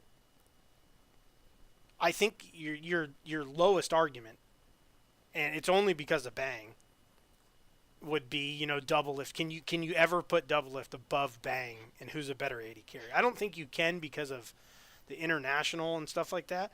But like you said, as far as NA goes, I mean Double Lift is head and shoulders the best AD carry NA. Easy. Yeah. He struggled internationally, but domestically, there's no one like Double Lift. I mean, he's tore it up, and I know Bang was on a mage, but he smashed Bang in the mouth. So. Yeah, I'd like a redo of that game. Yeah, as we will. A fan, well, if the crit changed, we'll get an actual game. I think next time here. Yeah. But here's a bad example of doubling up your mistake as a coach. So maybe Optic can take a lesson here. If you're gonna let Cassiopeia through picks and bans, don't do it when you play against Jensen. Do it when you play against a bad mid laner or a lower tier mid laner. You cannot, emphasis on cannot, allow Jensen to play Cass in this meta and expect to win the game. I don't care if you get Syndra. You cannot allow that to happen. What did you think was going to happen? I mean, that's just ridiculous. It just... And then you let him have Urgot and you ban the Aatrox? I don't... Someone explain that to me. I mean, I guess they went with the sign. Well, let's talk about the Optic thing here first. So let's Arrow's back, right? So Arrow played both their games this weekend, and Meteos is back. Now you have a now Crown was up in farm, like he was winning mid lane, but again laning phase is so much shorter now. There's so many more skirmishes because scuttles are so important. Early dragons so important now because it gives you more stats than the later dragons. For instance, I think the first Infernal's 10%, right? And then the next are 7. So, those dragons are a big deal now. The first of each one is a big deal. So, you're looking at Optic wasn't doing. I mean, they weren't. I don't think they were playing that bad, personally. No. But you can't. I don't know what Meteos brings to the team personally. He's bounced around a lot. He's been in since C9 he's kind of been all over the place with a couple different teams. He hasn't exactly been amazing out of the jungle since he left C9. But maybe I'm missing something here, but I don't know why you would take Dardoch out of that situation unless there's an internal problem again with Dardoch. Arrow was a no-brainer. Putting Arrow back in the game was a no-brainer, but I don't. They're the 10-man team thing. Guys are going to be coming in and out and all that. It's just no. 6-man team, sure, I can see that. That's been proven to work, but 10-man team, this 10-man team idea. I know they're trying to hey, we're the first ones to do it. No. It's hard enough to get 5 good players. Now you're telling me you have 10 players, they're all on the same level? First of all, you don't have anyone signed, kind of signed, looking at, in your academy, or anywhere within 100 miles of you being able to sign that's as good as Crown. So right, you don't have a 10-man team. So that right there is incorrect. Same thing with Arrow. Same thing with Arrow. You're not going to find 80 carry just hanging around that doesn't have a team right now that's right. as good as Arrow. So you don't need 10, maybe 8. You don't need 10. Yeah, you definitely don't have a 10-man team. Because at any point you take Crown out, your team is worse. Period. Yeah. Period. There's not a question about that. I'm glad Meteos got a chance to play. I just hope it was for the right reasons and not for we have a 10-man team, so we're just going to switch guys in and out. Okay, that seems odd. If you're playing all right, like, what if Dardoch and Crown were playing well together? Like, did you go talk to Crown, and be like, hey, that's who should be deciding who your jungler is for the most part.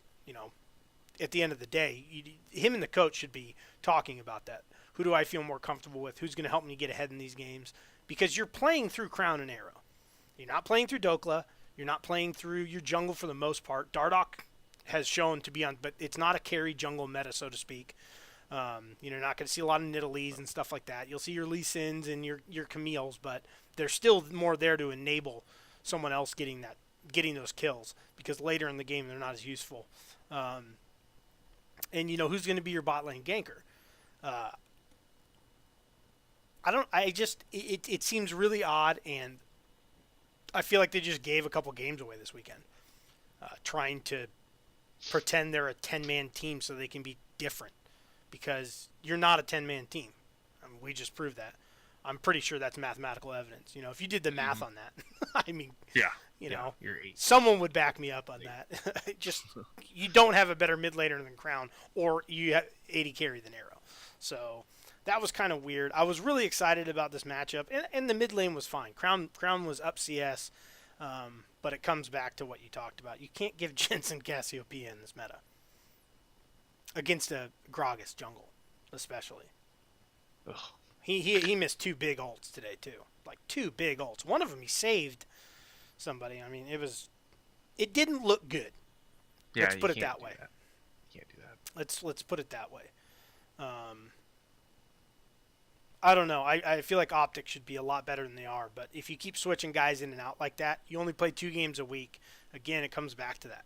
You're not playing 5-6 games a week. You're not playing 3-game series where you can swap guys in and out to try and get some better synergy and stuff like that. You're playing 2 games a week. You don't have time to mess around with that stuff.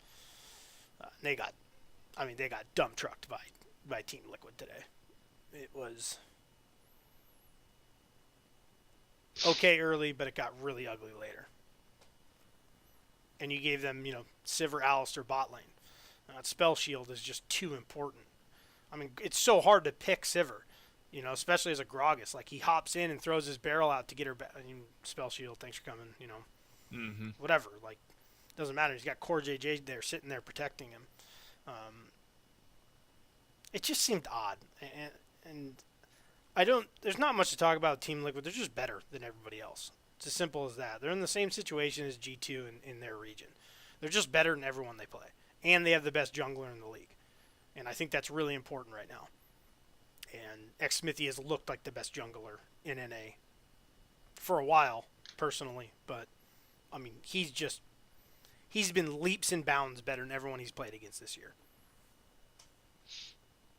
Yeah, and the jungle meta is so small right now, too, that it's important to have the best jungler. That's probably why they're winning so much. I mean, you can only really get away with playing a couple junglers successfully. I mean, we've seen a couple Zacs, we've seen Nunu played when we saw Jace, believe it or not, and so that happened. Yeah, but when the smaller the meta is, the more the cream rises to the top, and Smithy's the best, and so they're winning those matchups, and maybe that'll change coming up here with a few to next patch, expand the pool a little bit, but I don't know, at least NA is close. There's only 2 games separating second and 10th. Right. So That's a Right. That's I a mean, really nice standing board there for competitive Team things. Liquid's We look don't have a just power way team better or than anything, everyone but else. yeah. Cloud9 has looked better than most of the people they played. Cloud9's played really, really well. They have a pretty solid team. I think my biggest surprise, this season has been Echo Fox, personally. I know Golden Guardians jumped into that conversation because they won 2 in a row this weekend. But Echo Fox looked really good today, especially today against FlyQuest.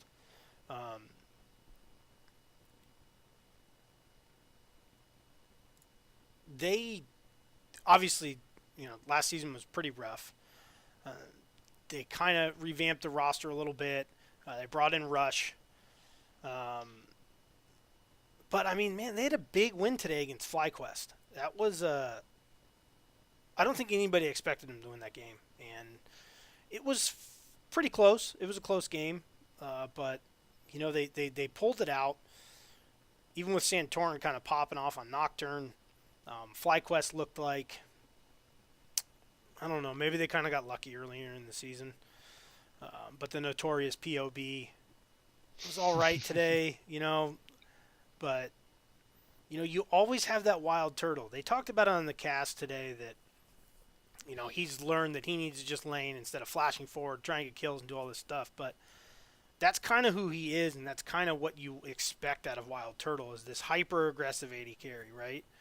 And if you're who are you playing through on that team, right? It's probably not Viper for the most part. It's not Santorin. To a lesser degree, Pobelter, I would think. But I think at the end of the day, you're probably trying to play through Wild Turtle as much as you can because he is one of those guys, and when he's popping off. They're one of the teams I would like to see just hands down ban Ezreal every time. To force the other team to play an AD carry that isn't so safe. What was with that support pick? Let's talk about that a little Ornn? bit. Yeah, you don't see that in the pro play that often. No. People talk about it a lot, though. People have talked about it a lot, about how good it is, about how Ornn should be in the meta. We've seen quite a bit of Ornn played overall, like top lane and stuff now. Yeah, he's been played, yep. But he hasn't been doing very well. No. Like, I like the idea behind it. He has a lot of, like, cool mechanics that help a lot, and he was so meta as a support for a while, and then a top laner, or a top laner, then a support, yada, whatever. But he just doesn't look very, like, that champ looks very limited in what people are picking. Maybe you can pick it into certain things, but it doesn't seem like it was something you wanted to pick into an Ezreal Braum. Yeah, that's the question. I mean, I love, breaking the meta, and especially the support meta, because I think they're missing out on at least 7 or 8 more champs that should be played down there. So I appreciate the effort and everything. I don't play Ornn, and I haven't even played against him much, so I'm not really familiar with his strengths, weaknesses, and matchups, but I found that an odd pick there. It was an odd pick. In a loss, it's going to look worse, and that's the thing you're going to look at, because you did get you got Turtle on the best AD carry right now in Lucian. On 9.2 for sure. Yep, you got that pick that you wanted. You had to give up the Braum, which does negate quite a bit of Lucian, so that stinks a little. But I don't know. I would have expected a little more out of them. Right. Out of FlyQuest in that game, I guess. Well, they got Nocturne Kennen, right? That was kind of their big thing. Like, that's such a power play right there. Like, that's good. That Nocturne ult, and then Kennen's flying in on you, and you can't see him. I mean, you're in a lot of trouble. It was a great team up right there. And they got that in the second, third rotation there. But I don't know. I kind of agree with you, but I see where Ornn's pretty good into that. Nocturne ults, Kennen goes in, Ornn ults, Lissandra's there to lock someone else down, and you're kind of doing it all under the cover of Shadow. I see the idea with that comp and how Ornn would help that comp with the brittle and with his ult being long engage. I think they just got outplayed today. I really do. I thought Echo Fox just kind of outplayed him. I still would prefer Tom Kench if you're gonna do that there. I mean, he's not banned, Sure. he's not picked. He can bring Turtle into the fight under the Cover of Darkness, Right. by the way, after Yeah, the it's knock, another sneaky at one. the same time. That'd be. I mean, he's just a more better support than Ornn. I agree. Maybe Ornn will come along. It's not a bad pick. I just don't know it that well. But also, Phoenix on the Swain mid, that was really cool. I haven't seen that. Swain's been kind of a big no pick here. Yeah, and it didn't look good early. It didn't look good. Yeah, there's probably a reason, I guess, right? I mean, yeah, it didn't look good early. It's supposed to be good right now, but it got to win somehow. yeah, it didn't look good early. I thought Rush on Gragas looked really good. I think that's been a jungle pick that's been a little bit forgotten in this meta. I mean, he has a massive displacement, which is so dangerous in the right hands, and done properly, it's really, really dangerous. I don't know. Watching that game, it was one of those weird games where you felt like either team could have kind of won it, but all the kills went on to Santorin, right? Yeah. Which is kind of okay, but in a pro meta they build so differently on that type of stuff. Like Kha'Zix, that we saw it today. That with the ultimate evolve first.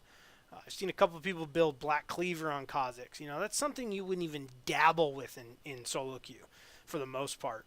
And then Nocturne, you're kind of stuck in that situation. Like, no one's building Dustblade on him. So when he gets this crazy lead, he's just kind of becomes this, like, ult bot. He's just kind of there for the vision thing. And he's kind of there for, like, getting in the back line and doing some damage. But other than that, they're building, Warrior into Guardian Angel, so you can dive more. And the lead scene kind of goes to waste on something like that. And there's not a ton they could have done about those kills going on to him.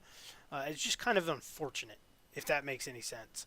It was just kind of an unfortunate kill spread for them. I think if one or two of those kills goes on to Kennen, one or two goes on to Lucian or something like that, you're in a whole different situation when you get into those later game team fights. That Kennen ult's hitting a lot harder. Viper hit a huge Kennen ult that one of them just smashed. Like, it did tons of damage. It was crazy. It was like, that's what we're looking for. And then you saw him hit another one later in the game, and it was just, it kind of didn't do anything, No one, like, everyone was stunned for a second, and then it was like, just kill Kennen. Like, and that was really late in the game, but he was just kind of far behind. And Kennen kind of needed to be ahead to be even more dangerous. And it was Aftershock Kennen, like I said. That was that thing. But that's not really the top meta with that Aftershock Kennen. That's more of a mid-meta thing, where you can trade with these mages, because if you land the stun, you win the trade no matter what. And he's just so dangerous in that situation with those extended trades and that range. So I don't know. I think FlyQuest is probably going to be all right. Personally, like I said, I'm surprised about Echo Fox. I thought they've played pretty good. I mean, they're 3-3 right now. I don't think anybody expected them to be that good. They did lose to CLG this weekend too. They went 1-1, but I thought overall they've looked pretty good, and I thought Apollo's played pretty well, and so has Phoenix. So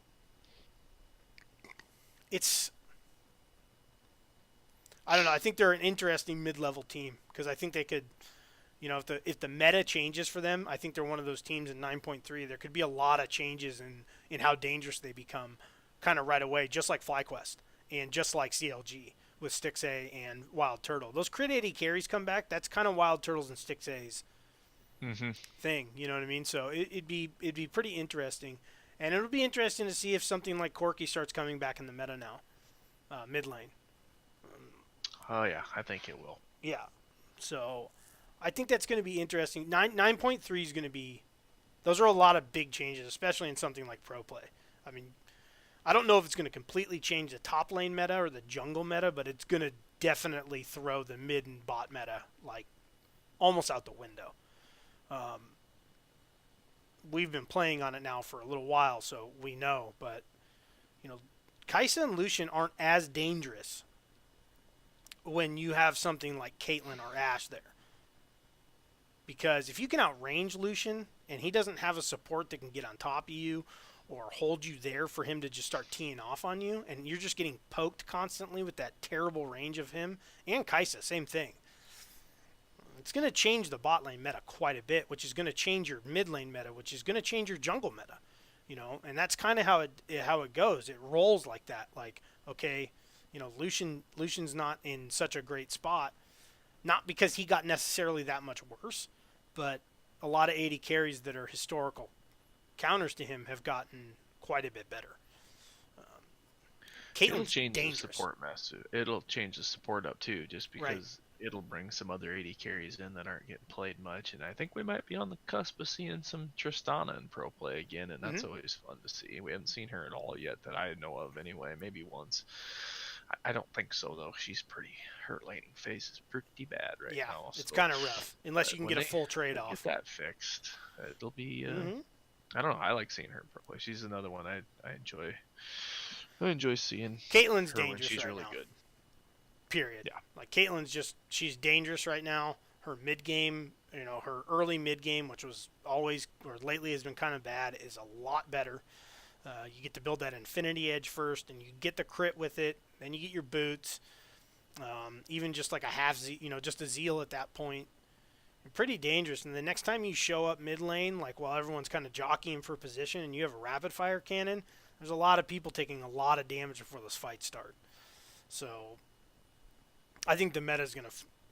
I don't know if it's going to flip completely on its head, but it's going to change quite a bit because when the bot lane changes that much, it's going to change what you need out of your jungler, and it's going to change what you need out of your mid laner. It's going to be huge interesting. Patch. It's a huge patch. It should change a patch that size. It's the point. If they put a patch that size in and nothing changed, then they failed miserably. So I mean, it should change the meta. That's the whole point of it, I would imagine. Right, and it is.